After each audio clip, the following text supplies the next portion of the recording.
Asalaamu calaykum asxaabta kusoo dhawaada channelka. Maanta waxaan rabaa inaan idinla wadaago faa'iidooyinka ay leedahay inaan sadaqo la baxsado iyo muhiimadda ay noo leedahay inaan carruurteena barno sababta ay u tahay muhiim inaan sadaqo la baxsado.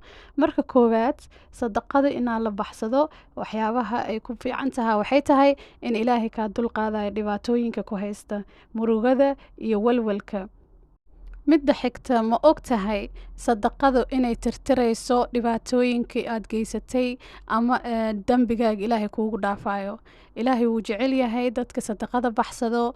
Marka insha Allah aan ku dadaalno in Ilaahay dembigeena noo dhaafo, inaan sadaqada baxsano, carruurteennana aan barno insha Allah.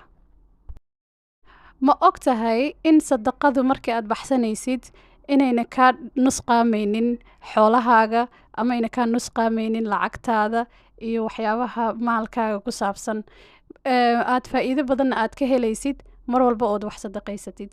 Muhiimadda waxay tahay carruurteena inaan barno meelaha yaryar maaragtay aan ka siin karno example-ada wanaagsan, inaan hadiyada isa siino, inaan mataqaanaa masaajidada wax geyno, dhararka markii aan rabno inaan dhar cusub ilmaha inaan usoo gadno kale, dharkoodii hore oo ay ka weynaadeen inaan sadaqada la geeyo, in looga sheekeeyo adduunyada meelo badan inay dad badan ku dhibaataysan yihiin, inay sadaqa baxsashada ay aad muhiim u tahay.